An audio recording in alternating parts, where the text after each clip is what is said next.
Good morning and good evening to those tuning in from abroad. I would like to welcome you all to the 17th edition of our Mentoring Talk series and the 5th edition of the virtual mentoring lectureship via WebEx. For those yet unacquainted, this mentoring lectureship is a platform where people of all ages can come to learn and grow through the experiences of others. What differentiates our initiative from other mentorships is that we do not focus on the glorious moments of our guests' star-studded lives. Rather, we do quite the opposite, focusing on the gray areas, the disappointments, and the shortcomings. The point of this focus is not to discourage our viewers with tales of woe, but to show them that failure is an integral part of success. Indeed, all our esteemed speakers, from Nobel Prize winners to world-renowned celebrities, would agree that their hardships strengthened their resolve and pushed them to achieve even more. Confucius once said, quote, "Choose a job you love, and you will never have to work a day in your life." End of quote. Amusingly, in the parents' eyes, there will often be only 3 career options: doctor, engineer, or lawyer. Anything else would be a disgrace to the family. But if you take your time and think about it, are these the careers that you really want to pursue? Should you follow your own dreams or your parents' dreams? Here, at the American University of Beirut, AUB in Lebanon, our transformative education drive stresses on the importance of choosing a career aligned with your interests. Our guest today, the hilarious Iranian American comedian and actor Maz Jobrani, is not a doctor, an engineer, or a lawyer. When Maz told his mother he wanted to be a comedian, her response was as follows: "Listen, just be a lawyer, and maybe you can tell some jokes in court." But fortunately, he did not take his mother's advice, and he definitely did not limit his jokes to the court. He took on the challenge and succeeded. Having the unique experience of being born in Tehran and immigrating to Northern California at the age of 6, Maz has a first-hand knowledge of the many hurdles life throws at you. A relevant example includes being a Middle Eastern celebrity in Hollywood, which is a constant theme tackled in his work. Due to his background, Maz tends to be cast into roles depicting a negative stereotype of foreigners. However, instead of taking this setback as a defeat, Maz has transformed his fame into a platform for breaking conventions and shattering prejudices. His many performances express his desire for audience members to see more than meets the eye, to break down stereotypes, and to appreciate the commonality we have between ourselves. Of course, just because Maz has achieved his dream and found great success, this does not mean he faced no resistance along the way. Maz left his prestigious PhD program at UCLA, and again, against the wishes of his family, decided to pursue his true passion in acting. Although he took a huge risk, Maz's talent at entertaining people through his social commentary has allowed his career to blossom. While his performances might be in English, his message is something that is accessible to all people, because in his own words, funny can be universal. Maz is known to be the Iranian making people see immigrant as a good word. Quote, "I want to show another side of Middle Easterns. My hope is that I would be able to play a variety of parts and not always be the guy with the accent." End of quote. Without further ado, here is Maz Jobrani now to share with us how to transform life's tragedies into an award-winning comedy. Maz, the floor is yours. Thank you, Professor Bilal. Thank you so much. Your introduction was better researched than most people that interview me for any kind of article. So thank you so much for that great introduction. I feel like you told the whole story. So let's just go to questions. Um, no, but in all honesty, I really appreciate you asking me to be a part of this. I appreciate you putting on these events for the students to see people from all walks of life. Because as you've said, our people, when I say our people, I mean people from that part of the world, whether it's Lebanese, Iranian, Jordanian, Palestinian, whatever, that just our people from our cultures over there tend to, or our parents tend to only want the specific, as you said earlier, lawyer, doctor, engineer. And I really appreciate the fact that you bring some comedians into the mix. I know you had my friend Namar Abu Nasser at one point speaking at AUB. And so thank you. You know, I will say it's an interesting journey we go down. Professor, I've been talking to a lot of people because I have a podcast that I do where I bring on people that do interesting things and I interview them. So I've had people there's a lady who is a cave diver. She goes underneath glaciers. Her name is Jill Heinerth. You guys can look her up. She goes underneath glaciers and looks for new organisms. I just spoke this week. I'm going to have an episode on my podcast with Firuz Naderi. He's one of the scientists from JPL who has helped different landings on Mars. And he talks to us about perseverance going to Mars. I have Professor Robert Reich coming on. He's an economist and et cetera, et cetera. All of that. The reason I'm saying that is every time I talk to anybody who is passionate about what they do and has done amazing things, 9 times out of 10, they went against the will of what their family or the people around them wanted them to do. And that's not to say parents listening to this don't say, oh my God, you're ruining my kids. Let them listen to me. I have kids. My kids are 12-year-old boy, 10-year-old girl. I learned from my experiences because I came from that family, like you said, born in Iran, grew up in America, and my parents very much wanted us to be lawyer, doctor, engineer. The way we say it in Persian, we say aberu. Aberu means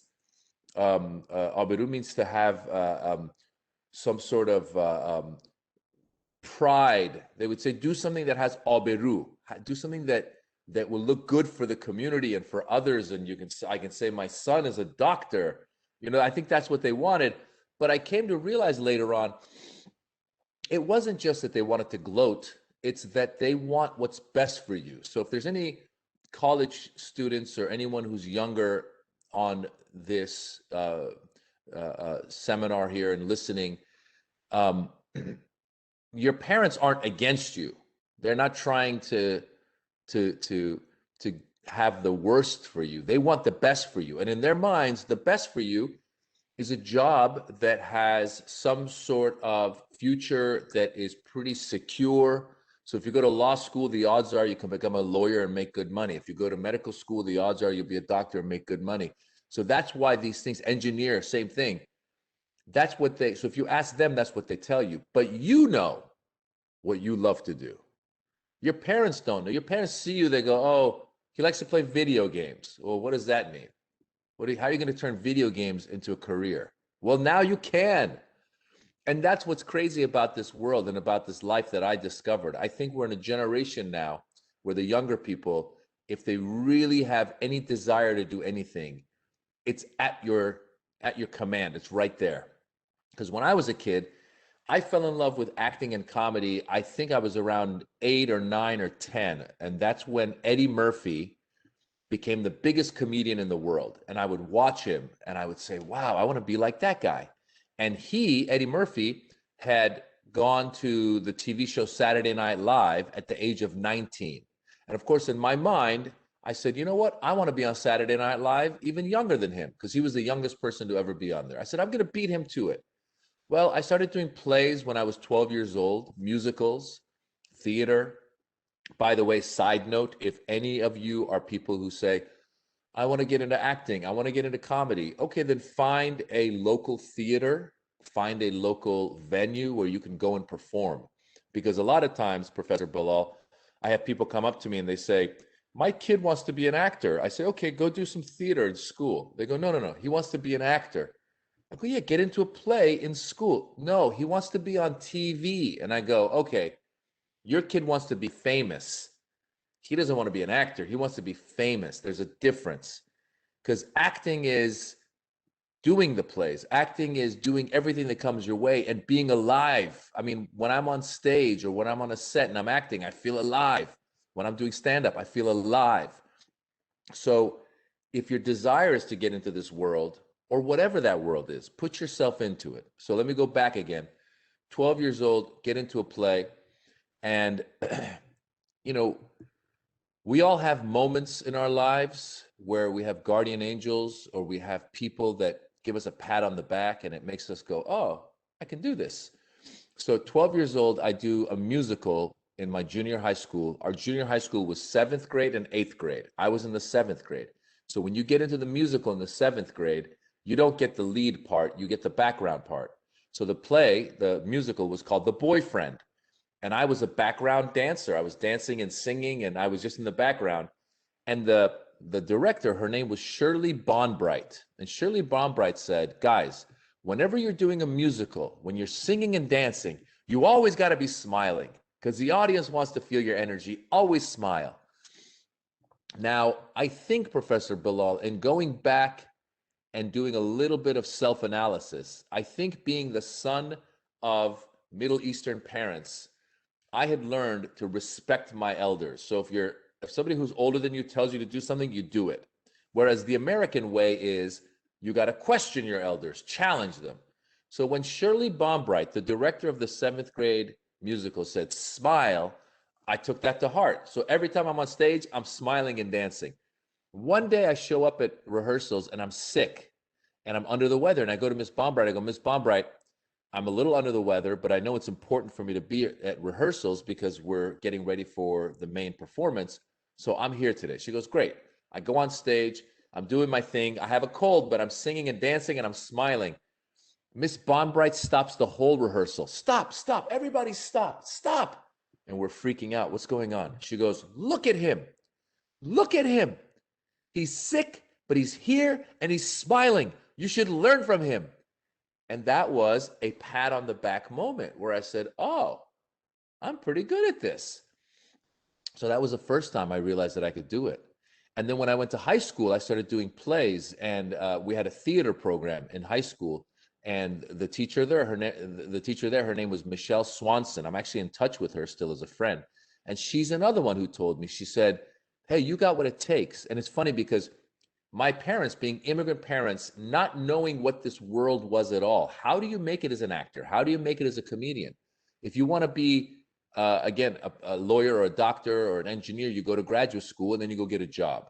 But as an actor, what do you do? They had no idea. So I would do a play and my parents would show up. By the way, again, our people dress very nicely. My father would always have a suit. My mother would have a mink coat. At the time, it was okay. You know, all the other American parents were showing up in khaki pants and a t-shirt or something. So they would show up, and after the play, the director would say, hey, you know, your son has what it takes to make it in this business. And my parents would just nod and smile. Thank you, thank you. We get in the car, and my dad would say, she's crazy. Don't listen to her. She has no idea what she's talking about. So that was the genesis of my struggle with my parents, because they saw a future for me and I had a different passion. And so I continued to keep my toes in acting while also pursuing what my parents wanted me to pursue. I went to UC Berkeley undergraduate. I studied political science, thinking that that would maybe be lead me to go to law school then and become a lawyer. The one other good thing that I did that was great, that I recommend every kid do if you get a chance when you're in college or you're in high school, if there's a program from your school that allows you to study abroad, go away for a semester, a year, do it. Because I took a year and I went to Italy in my junior year of college. And that opened my eyes to the world. I said, oh my God, there's a whole world. And it's beyond just America. It's Italy, it's Europe, it's the whole world. And you see the world from a different perspective, but you also learn to be more independent. So that allowed me to be stronger. So when I came back to America, I went to my parents and I said, you guys, I don't want to be a lawyer. I want to be a professor, because I thought that was a good compromise between something that is respectable, but also something where I can stand in front of people and speak and almost perform. So I thought that was a good compromise. Of course, my mom freaked out. She said, no, you can't be a professor. There's no jobs for professors. And I said, have you seen Professor Bilal? He has a job. Um, Actually, I told my mom, I said, Mom, calm down. It's going to be okay. And then, Professor Bilal, what happened was when I went to get like you said, when I started the PhD program at UCLA, I realized that to be a professor, it's about, you got to publish or perish, meaning you got to write books, you got to come up with theories. It's not the world I wanted to be in. So again, I dropped out of that graduate program. However, I did do some plays at UCLA while I was in the political science department. I snuck over to the theater department and got into their plays. And I would do plays at night and I would feel alive. And then I would go to class by day and I would feel, not right. So that's, again, my gut, my heart talking to me, saying, this is what you love to do. And why do we ignore it? Why do we deny it? Because we're afraid. We're afraid to take the risk. We're afraid to fail. We're afraid to disappoint our parents. Well, I was there too. I was in my early 20s and I said, I can't do this PhD thing. I'm going to drop out. And so when I went to my mom, I said, I'm dropping out of the PhD program. She thought I'd lost my mind. She goes, look, you did not become a lawyer. You're not going to become a professor. She goes, at least become a mechanic. I said, how did you go from lawyer to mechanic? There's a bunch of other jobs in between. She said, because everybody needs a mechanic. Nobody needs an actor. And she's kind of right. I mean, having been under the pandemic now, nobody really needs an actor or a comedian. But I think in her mind, again, understanding my parents rather than fighting with them, my mom came from a revolution, the Iranian Revolution, where her life was turned upside down. And in her mind, she thought, if there's ever an emergency where you need to work, you can go to another country and work as a mechanic. So have a skill that people need. Well, I didn't listen to her. I got a job in an advertising agency for a little while, just as a day job. And I continued to do plays on the side. I always had my foot in the game. And it wasn't until I was in my mid-20s, I had become a fan of Roberto Benigni. A lot of the older folks on this know who Roberto Benigni is. Roberto Benigni is the Italian comedian who had this movie called Life is Beautiful, which was about a Jewish person in a Nazi concentration camp and getting through it. And he's a brilliant comedian. And I had become a fan of Roberto Benigni's years before when I was in Italy. So when this movie comes out, Life is Beautiful comes out, he starts winning awards for it. He wins the best film at the Cannes Film Festival. He wins the Oscar for it. And every time Roberto Benigni wins, he's not just composed and walking. He jumps up on chairs. He starts kissing people. He's hugging people. And in Cannes, he ran up on stage and he started kissing the feet of Martin Scorsese, who was the jury, the president of the jury. Anyway, as I'm watching Roberto Benigni, who's somebody who I admire, I go, God, I want to do something in life where I feel like that. I want to be that excited about what I do. So that planted a seed in my head to pursue and find the thing that is. Now, that had always been with me, acting and comedy. But again, my parents had been pushing me away. Well, while I'm at the advertising agency, I'm at the time 26 years old. There was a gentleman at the ad agency, another guardian angel. His name was Joe Rhine. Joe Rhine was in his 60s and he worked at the advertising agency. He happened to see me doing a play where I was funny. And he said, Maz, you're pretty good at this. Have you ever thought about doing it professionally? I said, Joe, I have. When I was in junior high school, Miss Bombright told me to do it. When I was in high school, Michelle Swanson told me to do it. In college, I took an acting class. That teacher told me to do it. But I said, my parents always told me no. And I said, Joe, now that I'm 26 years old, I've decided I'm going to save up some money. So by the time I turn 30 in 4 years, I'm going to have money to save up to go and try acting professionally. And he said, let me talk to you for a second. And he took me into his office. He goes, listen, Maz, I am in my 60s now. This is Joe. He goes, when I was in my 20s, there were some things I wanted to do. And he goes, I never got around to doing them. So if you really want to do it now. And that was the final light bulb moment where I realized, oh my God, you live once. So you have to live for yourself. If you can find your passion and live your passion, you'll be happy. That happiness will bring happiness to those around you. And if you're lucky enough, you can spread that happiness further to the world. So when I was 26 is when I decided, and I was still in the advertising agency. I went to my boss at the time. His name was Bruce Dundor. And the reason I mention these names, by the way, is because I want to give these people credit, because they're the ones, again, who guided me. Went to my boss, Bruce Dundor. I said, Bruce, I know I'm your assistant at the ad agency, but I've decided that I'm going to pursue comedy and acting. And so if you need me to quit, I'll quit. And he goes, no, you can stay here, keep working here. And if you get a big show or a big movie, then you can go. But in the meantime, just do your auditions during lunchtime and go for it. So that was it. And ever since then, Professor Bilal, somebody one time was interviewing me for an article, and they said, when will you consider yourself successful? Is it when you have a hit TV show? Is it when you win an Academy Award? When do you consider yourself successful? And I said, the moment I decided to do this, I was successful. Because in all honesty, when I decided this is what my head is, I'm going to be a comedian, I'm going to be an actor, I'm going for it, this heavy weight got lifted off my shoulders. And what would happen then is I had my day job, so I would go to work from 9 to 6 in the evening. And then after my day job, I would go to my improv comedy class. I would go to my stand-up comedy class. I eventually started going to open mic nights with stand-up comedy.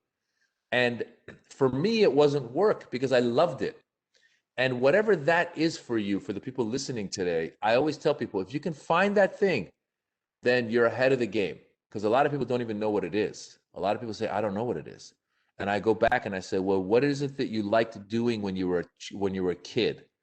What did you like doing when you had free time on your hands? Was it video games? Was it bicycle riding? Was it baseball? Was it painting? Was it drawing? Was it dancing? Whatever that thing is, you should find a way to be a part of it.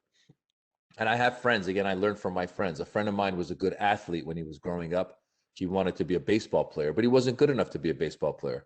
So now later in life, he works with a couple of the stadiums around here where he's involved with sports, but in the office. But at least he's around sports.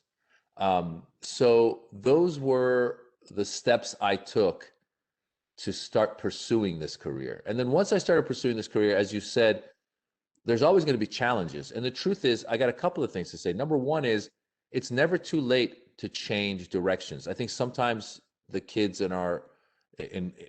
I myself thought it, when you're in your late teens or early 20s, you think, oh my God, if I tell my mom and dad that I don't want to do this thing, they're going to kill me. No, if you honestly don't want to do the path that you're in, it's okay. I changed career paths several times. The one thing that I realized was no matter what career you choose, there's going to be struggles. There's going to be politics involved. And so I tried some other things where when the struggle began or when the politics began, I said, this isn't for me. I'm out. That's when you know you're not passionate about that career. When the politics and the struggle begin and you don't care and you say, I'm going to stay, that's when you found the right thing. So for me as a stand-up comedian, the politics was you would become a regular at a club. So the Comedy Store, one of the biggest comedy clubs in the world, Eddie Murphy, Jim Carrey, David Letterman, now, all these guys, they've all the biggest comedians you can think of, they've all performed there or gone through there. Well, when you're new to that club, they will say, okay, come, your time for your show that night is going to be at 11 o'clock. So you show up at 11 o'clock and you're getting ready to go on stage, and a famous comedian walks in, and they go to the front and they say, I want to go next. And so you got to go sit in the back. And they go up, they don't perform 15 minutes. Everyone's doing 15. The famous guy does an hour. So you sit there for an hour watching this guy. Then you're getting ready to go. Next guy walks in. I want to go in. Another famous guy. Now, in all honesty, there was times when I performed at 1:45 in the morning in front of 3 people when the club was closing at 2. I was the last guy up. But it didn't faze me. I thought, this is beautiful. I loved it. These were stories. This is where I learned. And so if you find something in your life where when you are pushed and challenged and the politics get in your way, you say, I don't care, I'm going to keep going. That's the thing that you found. That's the right thing for you. And the other thing I'll just touch on briefly, and then we can open up to some questions, is, in my line of work, especially early on, as you said, they would want to put you in as a terrorist, or they give you these parts that were just, you felt like, I don't know if I want to play this part. So I did that a couple of times early on, and then I learned I didn't have to do it. And one of the strongest words that you will learn in life is the word no. Because when you say no, people pay attention. They go, oh, who is this person? So no matter what it is in your life, if you are asked to compromise your integrity or your beliefs, don't be afraid to say no, even if you're new to the game. When I first became a regular at the Comedy Store, the owner, her name was Mitzi Shore. Mitzi Shore was someone who everybody in the comedy world knows. She owned the Comedy Store, and it was, like I said, the mecca of comedy. And if Mitzi made you a regular, that meant your career is going to, something's going to happen with your career. And the way she made you a regular, so Mitzi was this older Jewish lady, but she was always kind of forward thinking. She had ideas. And so the way she'd make you a regular, you would perform 3 minutes in front of Mitzi on a Sunday night, in front of what's called an open mic night, with a crowd that's kind of, not the best. If she liked you, someone would tell you, Mitzi liked you, come back next week and do 6 minutes. And then if she liked you again, someone would tell you, Mitzi's not talking to you yet. Someone would tell you, Mitzi likes you, come back and do 10 minutes. Now, when you do the 10th minute, if Mitzi liked you, as you're walking past her, she would sit in the back of the room. As you're walking past her, she would grab your arm. So when I did my 10 minutes, I'm walking past her. I go, please grab my arm. Please grab my arm. Because if she doesn't grab your arm, that means she doesn't like you. And it means go away for a year and come back again. I'm saying, please grab my arm. Please grab my arm. And she grabs my arm. And all of a sudden, all these thoughts in my head. Oh, my God, this is the club Eddie Murphy was at. I'm about to become a regular at the Comedy Store. She pulls me in. I lean in. And Mitzi used to talk like this, very slowly. She was from the Midwest. And she said, you're very funny. I said, thank you, Mitzi. She goes, I'm going to make you a regular. I go, thank you, Mitzi. She goes, have you ever thought about wearing the outfit? I said, what outfit? She goes, the outfit, the hat and the gown. I go, the hat and the gown? She meant she wanted me to wear a turban and a dishdasha on stage. And I didn't know what to think, because this was all happening within like 3 seconds. And I go, yeah, sure. Okay. And I walk away, and I thought, oh no, what did I just agree to?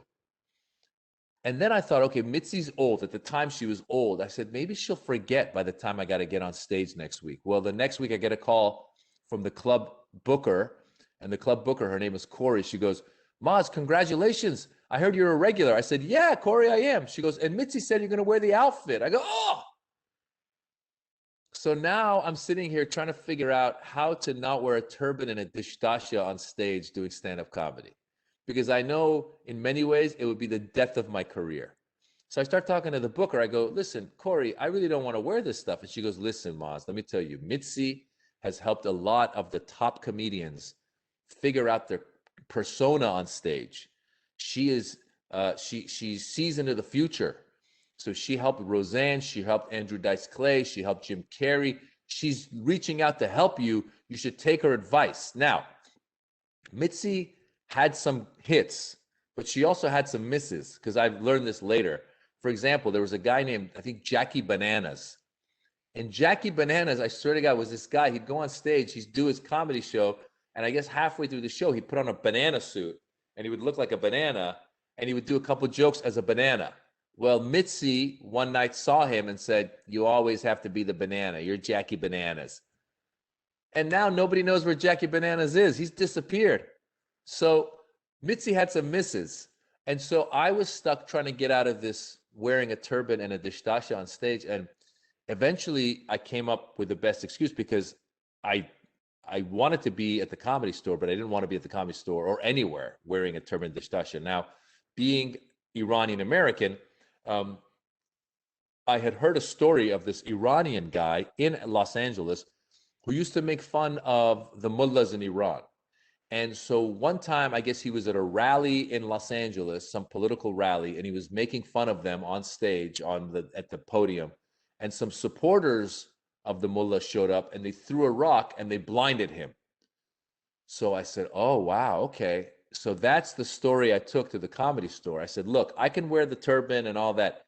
I said, "But if they find out I'm wearing the turban, they might send some people here and they'll try to blind me. Worse yet, they might blow up the Comedy Store." That's what I told them. And the next minute they call me back and they go, "You know what? Just wear something comfortable. Don't worry about the turban."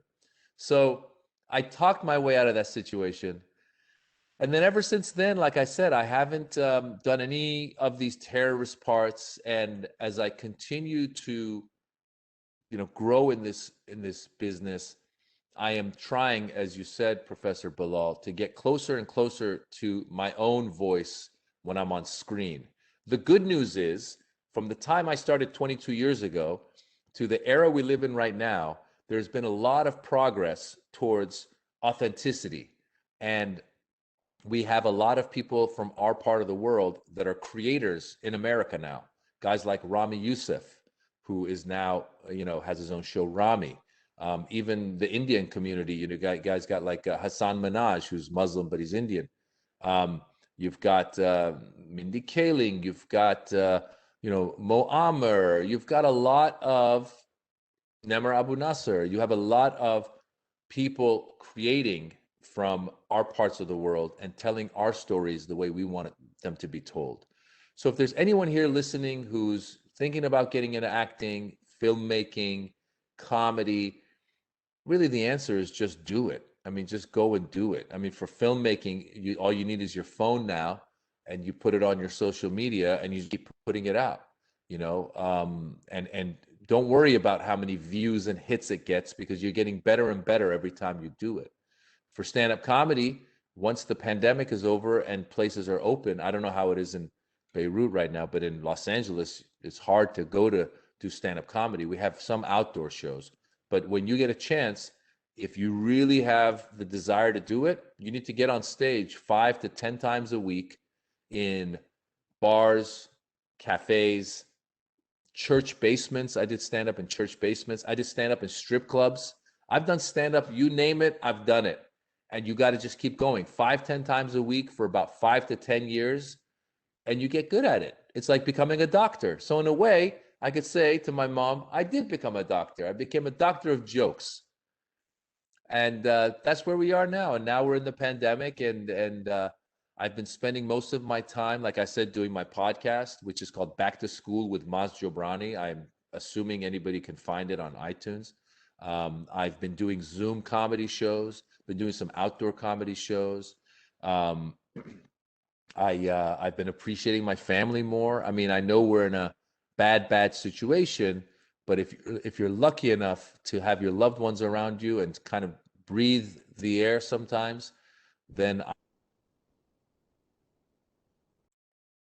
You disconnected. So Maz just sent me a message that they had a power outage waiting to reconnect. So imagine that we at AUB, we did not have the power outage, and he had it in California. So we are in a better place.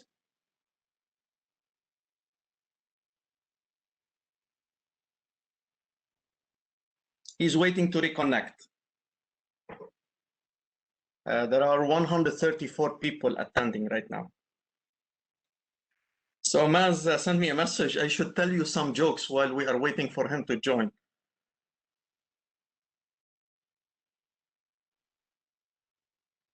He's actually typing a joke for me right now. So I will read it for you. And he said, what's a good night for a fish to go out?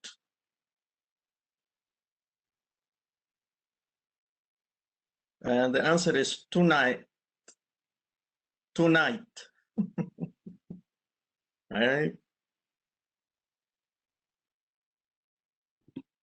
Sorry about that. Well, that's a record. You had a power outage in California, and we here in Lebanon keep complaining about losing power. So it looks like we're in a better place. You are.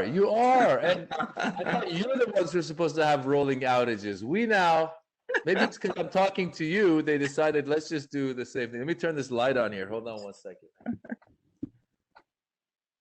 You know, the timing though was pretty good because I think I ended by saying now I'm a doctor of jokes. Did you hear that part? Yes. And then it's almost like God said, and cut, perfect, print it, let's go. I'll give you back the floor, Maz. Well, you know, I was basically wrapping my story up at that point because the truth is, like I said, I was able to find what I love doing, which is the first challenge. What do you love doing? And then I was able to pursue it. And a lot of it was maturity of mind. You know, I've gone back now that I have kids, I've gone back and read about the development of the brain. And they say your amygdala and those parts of your brain don't develop fully until your mid-20s. And so a lot of times I think when kids are younger, when they're in their teens and in their college years, I think that you worry a lot. You worry that everything is the end of the earth, right? If I don't get those grades, my life is over. If I don't get into that graduate program, my life is over. If I don't get that job, my life is over. If my parents find out, my life is over. You soon come to realize, no, life goes on. And we all make mistakes. And the best way to deal with them is to confront them. And if you really have something in your heart that's saying, I want to do something that my parents don't want me to do, the best thing you can do is do your research, prepare yourself mentally, and you're not asking permission. You're saying to them, hey, mom and dad, I've decided I'm going to go be a ballerina, whatever it is. And that's it. And I would love your support, but if you don't give me your support, I'm still going to do it. And that's it. And the only way you can learn in life is to do it and either succeed or fail at it. But even failing is not failing because you tried it. I'd rather live where I say, at least I tried it for 10 years and I didn't become the best ballerina in the world, but I learned a lot and then I turned that into a business and now I have a dance school. Voila. And so with that, I will turn the floor over to questions. Thank you so much, Maz. On behalf of all attendees, I would like to sincerely thank you for joining us. And I know how busy you are. And we have been working on this for literally 2 years. The first time I contacted you was right after New Year in January 2019. Wow. When we tried to fly you here and it didn't work. So thank you for making it work. And there are many people who are joining from all over. I very much appreciate that Professor Omar Farha from Northwestern University has joined. Professor Farha has actually given a mentoring talk in September 2019. Now your picture and his picture are on my wall. So I have the speakers here. Actually, Omar is all the way to the other side, Professor Farha, right there. And you're the number 17. You can see your picture right here. It's going to remain on my wall as long as I am at AUB. And we've decided that I'm the last speaker, right? No more after me because I've hit the pinnacle. Well, that's a beautiful. I'll be counting on you to get us more celebrities. So for all attendees, if you have any questions, please enter your question in the Q&A box. Please introduce yourself, where you come from, and what you do. I will say the question and Maz will answer. So I'm going to start with this question from Omar Shmouri. He's greeting both of us. He's saying, I'm half Lebanese and I'm majoring in biology and minoring in psychology. I have two questions. One, how did you manage to cope with the pressure from your parents And two, how did you figure out what exactly you wanted to do, or was it an epiphany of sorts? You know, it was a combination. First of all, like I said, I at the age of 12, as a kid, ask yourself what you love to do. So as a kid, I used to love sports. I love soccer. I love baseball. And I loved comedy. I used to watch all the cartoons, and then I loved to watch all the stand-up comedy. And then, like I said, when I was 12 years old, I did my first play. The reason I tried the play was I thought, oh, there's all these girls that I like are doing it. Let me go try it. And I went and tried it, and I go, oh, wow, this is fun. So find what you love to do by going back to what you used to do when there was no pressures on you. And again, you might not be, maybe you like to play basketball. You're not going to be a professional basketball player, but maybe there's a way to find a world in which you coach a kid's basketball team, or you work for the local basketball team in their office, whatever that is. And that's number one. Number two, the pressure of the parents really comes with independence, and it really comes with realizing, you know what, I love my parents, but if I had to get a job working at a restaurant or something and paying for my own rent because they kicked me out ultimately, which hopefully they won't, but I could do that. And people have done that. People have gone out on their own, lived on their own, made their money to make rent so that they can go do what they love. Because when they went to their parents and said, hey, mom and dad, I don't want to be a doctor or a psychologist or whatever. I want to be I want to run a paintball facility, whatever that is. And hopefully they'll say, wow, if it's really your passion, go for it. Because also, by the way, if you're able to find that passion and get yourself into that passion, your odds of succeeding are going to be better. When I'm talking succeeding, I mean in that world, simply because you're doing something you love. The reason Bill Gates and Paul Allen created Microsoft was because they stayed up all night in that garage of theirs creating Microsoft. So they must have been passionate about it to the point where they were staying up all night. So find something that makes you stay up all night, or you would stay up all night for, and that's your thing. This question is Professor Omar Farha from Northwestern University. Professor Farha gave a mentoring talk in September 2019. He said, Maz, hello from Chicago. I love you, man. I was watching your recent show from Dubai 2 days ago. I lost the question, Omar. Too many questions are coming. I was watching your recent show from Dubai 2 days ago. Can you please tell us how having a thick skin is very important? Yes, definitely. I think in comedy as well as in life, having a thick skin is important. The show he's talking about is my newest comedy special. It's called Pandemic Warrior, and it came out in America on something called Peacock TV, and it came out in the Middle East on OSN. It's on demand. And the show was recorded in Dubai. Now, I personally, as a comedian, I talk to the crowd a lot. And when I talk to the crowd, I tend to be pretty nice to them. So if I'm joking with you, you got to realize I'm not laughing at you. I'm laughing with you. We're laughing together. There are some comedians who might attack their audience a little bit more. But even then, I think having thick skin and having a sense of humor in life is very, very essential to just getting through life. I mean, we've seen it in our world under our previous president, where Trump would not go to the White House Correspondents' Dinner, which is a tradition in America, where every year the news world comes together with the entertainment world, and they make fun of and roast the president, and then the president roasts them back. And it happened under every president. But because Trump didn't have thick skin, he didn't go. He didn't want to be made fun of. And I think, in my opinion, that's a sad way to live your life. Especially, you see, nowadays with social media, we're so quick at jumping at each other as opposed to having fun with it. Because the truth is, Professor Bilal, if I took every time somebody on Twitter sent me a message that was an attack, and I just got upset and I went to, fight back, and I would die from stress. But if I look at the comments sometimes and I can have fun with it, and I go, okay, this person, I don't know who this person is. I don't know what their thing is. So, for example, I'll give you an example. Actually, I was saying, you were talking about accents on Twitter.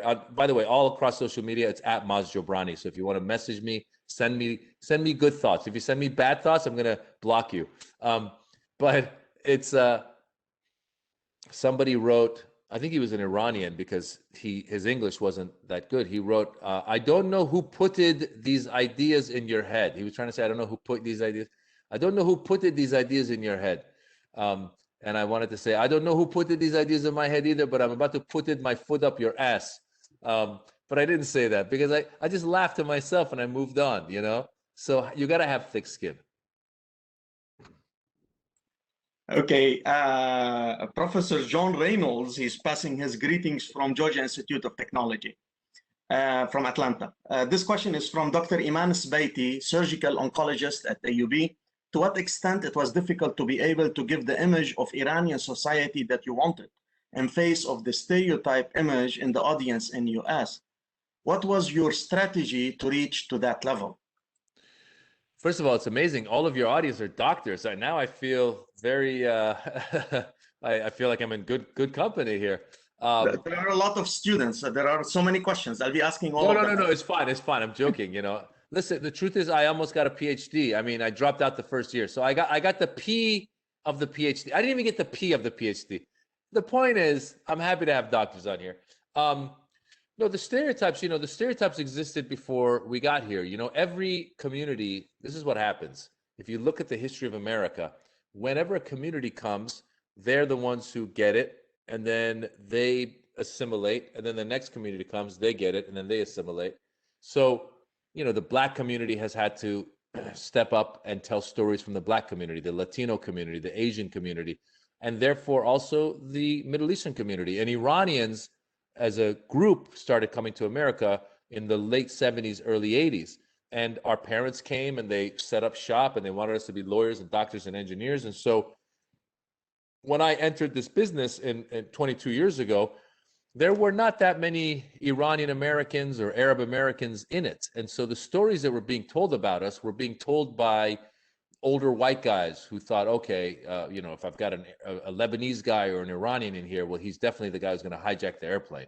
So it's not until we start telling our stories that we get control of that. So one of the things I always say is when we did the Axis of Evil comedy tour in 2007 with Ahmed, Aaron Cater, Dino Bidala, it wasn't just the fact that you had 4 comedians of Middle Eastern background on stage telling jokes on Comedy Central where you've never seen us be funny before, but it was also the audience. I think the audience is important because when they would take shots to the audience, you would see people that are Middle Eastern laughing, having a good time. And so I think that helps humanize us as well. And the fact is, my number one goal as a comedian is to be funny. I didn't set out to say, I'm going to change the image of my people in this world. But if I can do that as a second thing underneath the funniness and have a message, then I think that I am achieving a bigger goal than just being funny. This question is from Yumna Saadi, a biology student at the UB undergrad. Her question, do you think that you would have been able to follow your dream and become an actor despite all the odds if you were still living in the Middle East? That's a great question. I honestly don't know if in the Middle East I would have been able to do what I'm doing, simply because the culture in Iran, at least, is it's so tight with the family. And I don't even know if the opportunity would have been there, because in America, I've got left and right. I got comedy clubs, I got theaters, I got acting classes, I've got whatever I want to do. And so I was able to have some independence. I do feel that you're right. Within your own community, if you're in Beirut in Lebanon, you've got not just your mom and your dad, but you got your aunts and your uncles, and everyone's trying to lead your life for you. But there is it's stressful, but there's also a beautiful feeling in being able to say to them, no, no, no, no, no, no, no, I'm living my life on my own terms. But that means, I think, knowing what that thing is. Like, you can't just say, I'm going to live my life on my own terms. And they go, okay, what are you going to do? And you go, I don't know. I'm just going to sit in my room. No, you should have some drive. You should have some sort of plan. Even if the plan is I'm moving out and getting a job and getting my own apartment, those are good steps towards independence. So I don't know if I'd been in Iran, if I would be doing what I I'm doing right now. And I always count my blessings that my father and mother brought us to America when we came, because as you know, the history in Iran, after the revolution, there was the Iran-Iraq war. And I don't think in general there's as many opportunities there as there are here, which leads me to one other thing. A lot of times I've heard Chris Rock, somebody asked Chris Rock, what do I do if I want to be a comedian? And he said, you need to move to New York or Los Angeles. Now, the reason for that is because you need to be places where there's opportunity. In New York and Los Angeles, you can get on stage 10 to 20 times a night if you wanted to. So that's the other thing. If you're in a location where, you know, there aren't opportunities, then perhaps you look into programs overseas or other countries that have these programs that you want to pursue. Thank you. They were making so much fun about you losing electricity in California, while here in Lebanon we were waiting for you. So yeah, are in the comments. So here, Tawfiq Imrad, undergraduate chemistry student, being an Iranian immigrant, did it create social challenges, and how did you overcome it?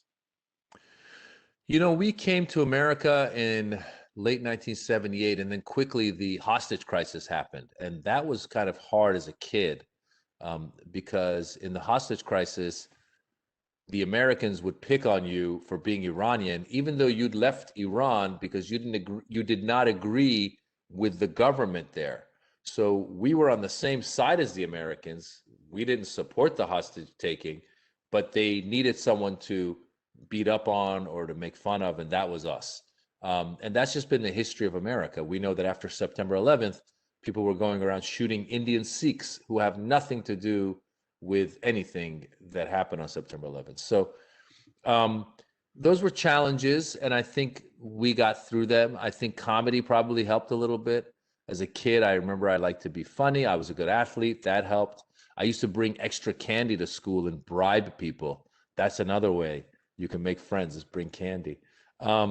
So that's kind of, it was a challenge, but then also it became an advantage, because later in life, when you end up in this world, you're the guy who knows about this culture. You're the guy, if there's ever a part for an Iranian dad or Iranian American dad, I'm usually at the top of that list. So you can turn what was a challenge into an advantage. Thank you. There are so many questions. How much time can you have for us still? Let's do another 15 minutes. Is that good? Excellent. Okay, 8:15. We stop at 8:15. Thank you. Our time, which is 10:15 your time. Yeah. Okay, so here, Rain Ubaid, undergraduate student. Rain, I lost your question, Rain. Sorry. Okay, I'll go to another one. I'll find it, Rain. Okay, this question from Sarah Amro. Hello, I'd love to hear about the biggest risk you've ever taken in your career. She is a pre-medical medical imaging student, and she treats both of us. The biggest risk I've ever taken, I don't consider any of it risks, because I'm doing what I love doing. I will say that I've learned, sometimes you learn, one thing you learn, for example, is to not worry as much. And what that means is sometimes early on, when you get an audition, you think, oh my God, I got to do it exactly the way they wrote it and do it exactly the way they're asking me to do it, and et cetera, et cetera. Well, sometimes you realize they want to see you. They want to see what you can do to it.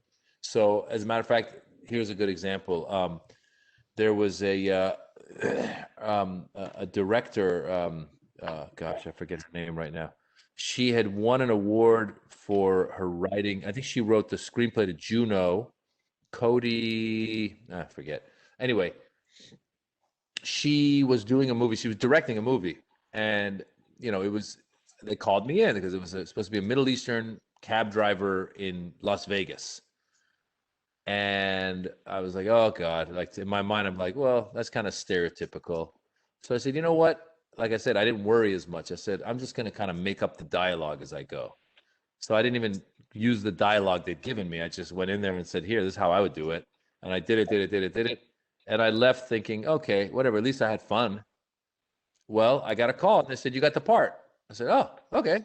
And then when I showed up on set, Cody Diablo, when I showed up on Diablo Cody, when I showed up on set, we were filming with her and we were doing the scene. And I said, hey, can I kind of make up my own words? Do you mind if I riff? She goes, are you kidding me? That's why I chose you, because you were riffing.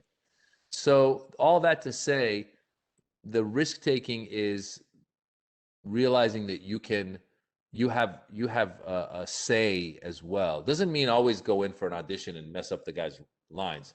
It means have your take on it. Don't just do what you think they want. Do what you want. Thank you. Back to Rain Obaid's question. She's a biology student at AUB. I know you have two beautiful children. Did becoming a father make you more cautious about your next steps in the comedy world? And do you think of having your own show someday soon? Well, I will answer that in reverse. Yes, I would love to have my own show. I've actually sold 3 different shows to the networks, but they never got made. It's really hard to get your own show on air, but I've been trying, and that's why I've been doing my podcast and just keeping myself busy with that, and also pitching other TV shows. And the goal ultimately would be, I think I could be the star of a show and surround myself with talented people. It would be a dream come true. So yes, your lips to God's ears. Now, my kids, they just made me, it wasn't that I became more cautious.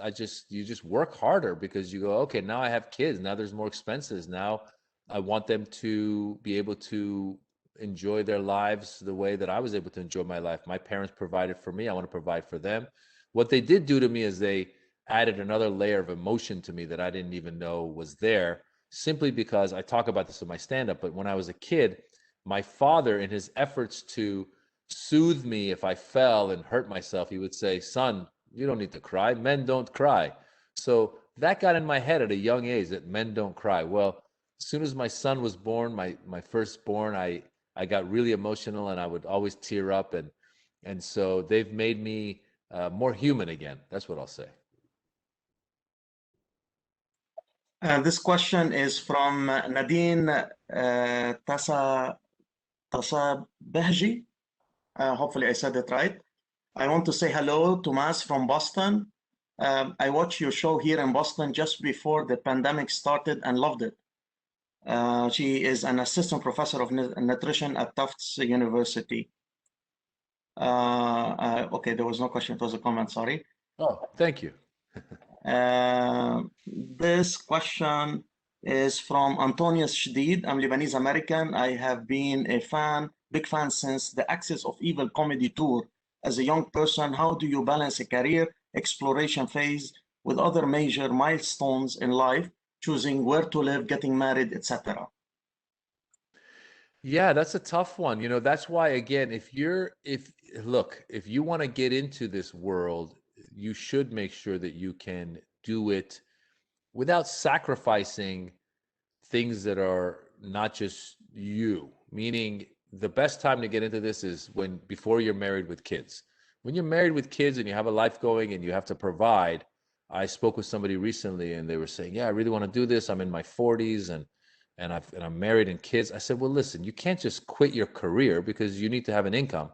So at that point, you just got to get in your head that I'm going to do this as a hobby for now, and maybe find a local place that you can get up once or twice a week. Nowadays with social media, Clubhouse or Instagram, you can do videos and have fun, TikTok. So there's ways to have the creative outlet without sacrificing your whole family. But if you're at the point where you're able to, do it earlier, I would say do it earlier. Yeah, that's kind of it. Thank you. We have a lot of alumni from AUB from all over the world. This question is from Layal. I am an embryologist and a clinical researcher. Do you face any challenges being funny and managing to stay politically correct? Is there anything you wouldn't joke about? Are there certain topics that you regard as red lines?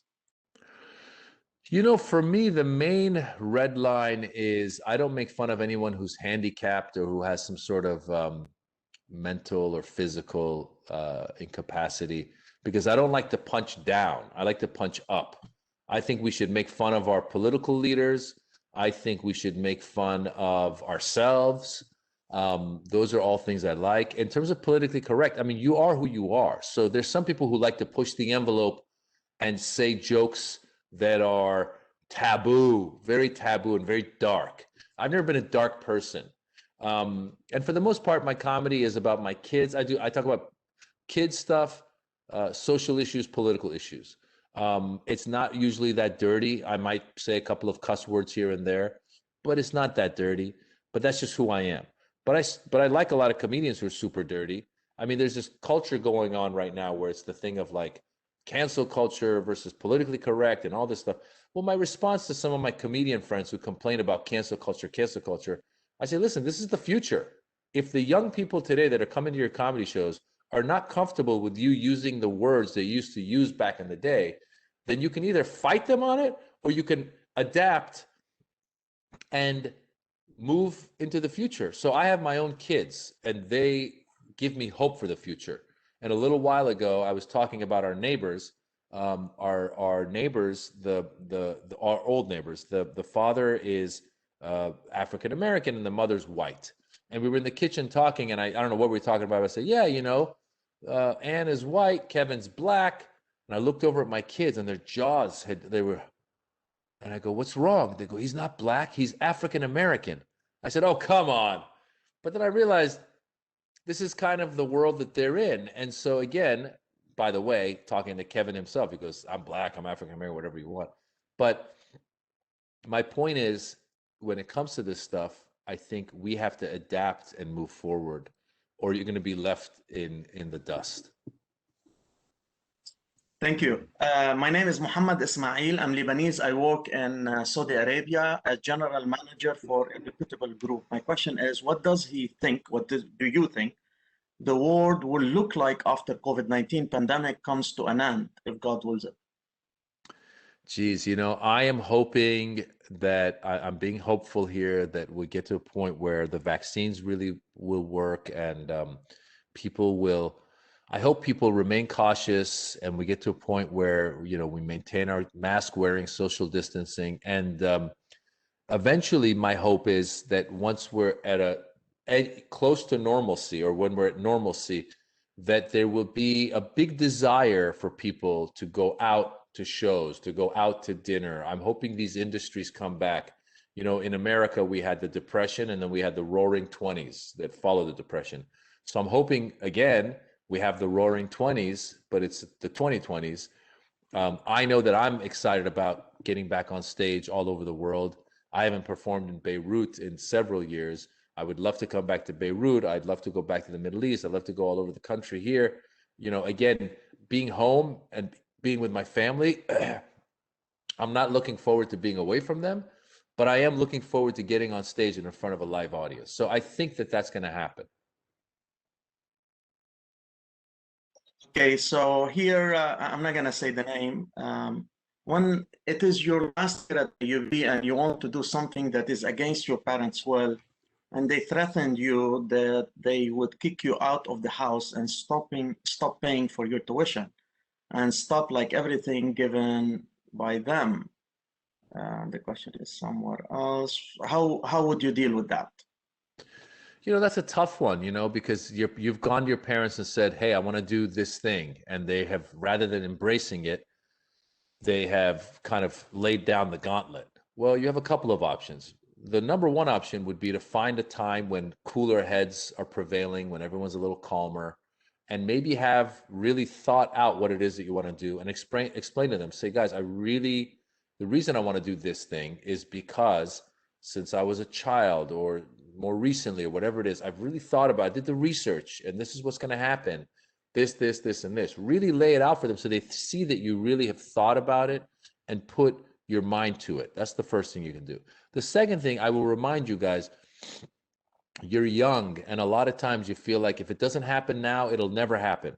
Well, I'm here to tell you, like I said, I didn't jump into my career till I was 26. So if there's a moment here where your parents are really saying, look, you've tried to plead your case, and they keep saying, no, no, no, no, no, and you don't have an option because you can't go to university while also having a job to go live on your own, then there's the compromise where you might say, okay, you know what? I will get my degree, and then afterwards, I'm going to go and pursue this thing. Because once the degree is done, now you have free time. If they actually say, we're kicking you out, you can go get a job and pay for yourself to live in an apartment and pursue whatever it is. I know comedians and I know other people who have gone all the way through law school to please their parents. And then once they finished law school, they said, look, here's the degree. Now I'm going to go do what I love doing. So just know there's room for compromise. If you feel trapped, it's not the end of the world. It'll be 6 months to a year. You'll be done and you can move on to what you want to do. Two more questions. How Sure. do you, there are many questions, but I'm going to ask two more questions. Sure. This question is from Dr. Layla Khawli. She's a lecturer in marketing at AUB in the Faculty of Business. How do you come up with your jokes? I always wonder if comedians are born with a sense of humor or somehow trained for it.